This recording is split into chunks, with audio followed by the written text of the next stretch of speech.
নমস্কার, বাংলা টক আমার ইউটিউব চ্যানেলে আপনাদের স্বাগত। প্রতিদিনকার মতন আজকেও আমি আপনাদের সামনে আমার ভিডিও নিয়ে উপস্থিত হয়েছি। ভিডিওর মূল বিষয়বস্তুতে যাওয়ার আগে প্রতিদিনকার মতন আপনাদের কাছে আমার একান্ত আবেদন, আপনারা আমার এই চ্যানেলটিকে সাবস্ক্রাইব করুন।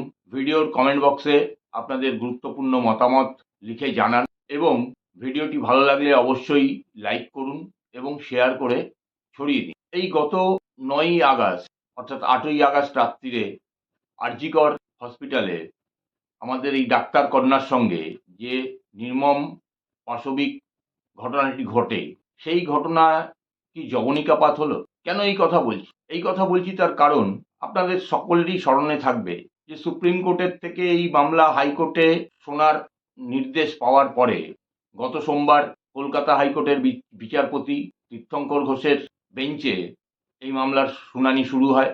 প্রথম দিনই বিচারপতি সিবিআইকে বেশ কিছু প্রশ্ন করেছিলেন। যেমন তার প্রথম প্রশ্নই ছিল, এই ঘটনাটি একটি ধর্ষণের ঘটনা না গণধর্ষণের ঘটনা? সিবিআই তদন্ত করতে করতে তাদের কোনো সময় মনে হয়েছে কিনা যে এই ঘটনাটি ধর্ষণের শুধু ঘটনা নয়, এটি একটি গণধর্ষণের ঘটনা, এবং যদি তাদের এই কথা মনে হয়ে থাকে তাহলে কারা কারা সেই ঘটনার সঙ্গে যুক্ত? এর সাথে সাথে তিনি প্রশ্ন করেছিলেন, সিবিআই বর্তমানে কি তদন্ত করছে, কিসের তদন্ত করছে, এবং তদন্ত আর কতদিন সময় লাগবে তদন্ত শেষ করতে? এই সমস্ত প্রশ্নের উত্তর সিবিআইকে আজকে লিখিত আকারে বিচারকের কাছে জমা দিতে হয়েছে, জমা দিয়েছেন তারা। তার সাথে সাথে বিচারকের আদেশ ছিল সেটা হচ্ছে যে এই এতদিন পর্যন্ত সিবিআই যে তদন্ত করেছে সেই তদন্তের কেস ডায়েরি সেটাকে জমা দিতে হবে। সেটাও সিবিআই জমা দিয়েছে। উল্লেখযোগ্যভাবে সিবিআই তাদের রিপোর্টে বিচারকের প্রশ্নের জবাবে যেটা জানিয়েছেন যে তারা মনে করছেন তাদের তদন্তে যেটা পাওয়া যাচ্ছে, পেয়েছেন তারা, সেটা হচ্ছে এই আরজি করের ঘটনা গণধর্ষণের ঘটনা নয়, এটি একটি ধর্ষণের ঘটনা, এবং একজনের সঙ্গে অভিযুক্ত যাকে অপরাধী অলরেডি সাব্যস্ত করে নিম্ন আদালত তাকে যাবজ্জীবন কারাদণ্ডের আদেশ শুনিয়েছে।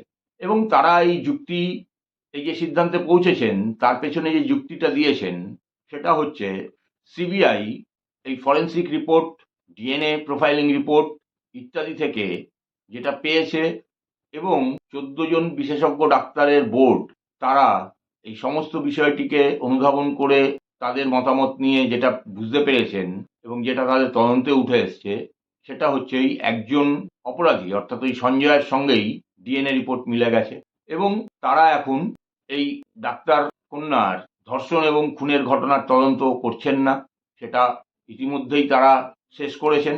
বর্তমানে তারা যে তদন্তটা করছেন সেটা হচ্ছে এই ঘটার পরবর্তী সময় থেকে তথ্য প্রমাণ লোপাটাদি ইত্যাদি কাজে যারা যুক্ত ছিলেন সেই যুক্ত ব্যক্তি কারা এবং কি কারণে এই খুনটি হয়েছে, ধর্ষণ করে খুন করা হয়েছে ইত্যাদি বিষয় নিয়েই তারা এখন তদন্ত করছে। তবে তদন্তের সঠিক কতদিন টাইম লাগবে সেটা তারা বিচারককে জানাতে পারেননি।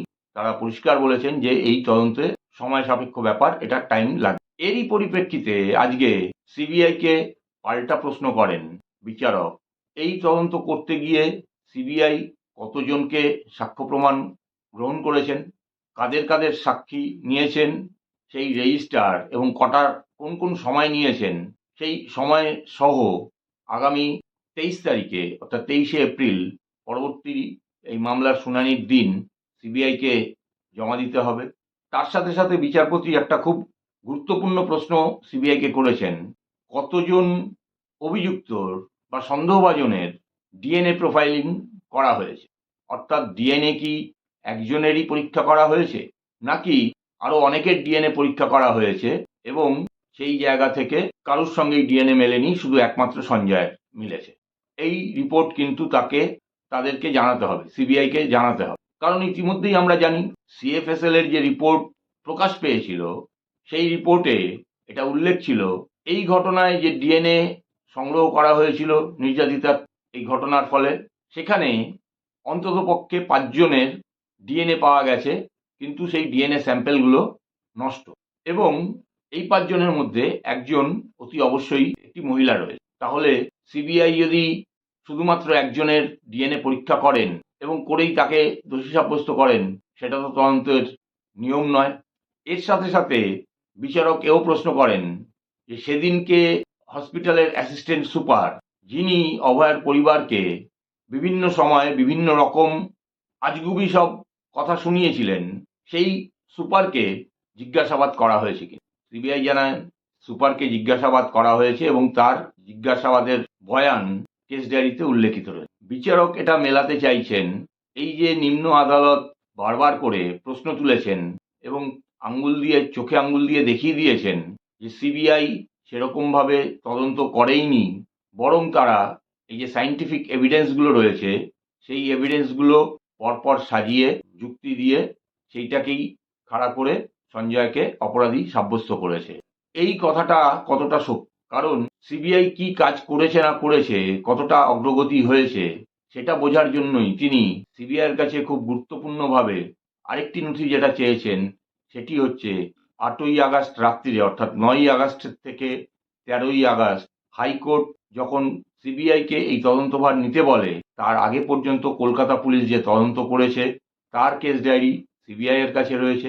সেই কেস ডায়েরিও সিবিআইকে কলকাতা হাইকোর্টের তীর্থঙ্কর ঘোষের বেঞ্চে জমা দেওয়ার কথা বলেছেন। কারণ বিচারক এটা মিলিয়ে দেখতে চাইছেন যে কলকাতা পুলিশ এই 5 দিন, অর্থাৎ ঘটনা ঘটার পর থেকে 9 তারিখ থেকে 13 তারিখ পর্যন্ত যে তদন্ত করেছেন, তার সাথে পরবর্তী সময় 13ই আগস্ট থেকে আজ অবধি সিবিআই কি কি তদন্ত করেছে এবং তার অগ্রগতি কি হয়েছে। ফলে সিবিআই যতই এটা প্রমাণ করার চেষ্টা করুক যে ওই ঘটনার সঙ্গে একজনই অভিযুক্ত যুক্ত রয়েছেন, একজনই অপরাধী যুক্ত, এটা কিন্তু প্রমাণ করা তাদের জন্য কষ্টকর হবে।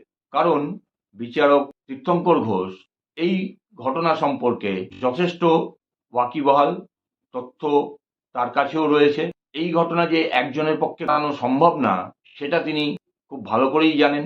এবং নিম্ন আদালতের বিচারপতি যেভাবে প্রতিটি পয়েন্ট উল্লেখ করেছেন, সেই পয়েন্টগুলো তার স্মরণে রয়েছে। ফলে তিনি যে প্রশ্নগুলো সিবিআইয়ের সামনে তুলে ধরছেন, সেই প্রশ্নগুলো কিন্তু যথেষ্ট সঙ্গত এবং এই প্রশ্নের যথাযথ উত্তর সিবিআইকে কিন্তু দিতে হবে, তারা কিন্তু পার পাবেন না। ঠিক একই রকমভাবে সিবিআই আজকে নিম্ন আদালতেও একটি স্ট্যাটাস রিপোর্ট জমা দিয়েছেন এবং উল্লেখযোগ্যভাবে সেইখানে তারা বলেছেন যে এই ঘটনায়, অর্থাৎ যে ঘটনার এখন তদন্ত চলছে, তথ্য প্রমাণাদি লোপাট ইত্যাদির বিষয়ে তারা আরও তিনজনকে আরও সন্দেহ করছেন।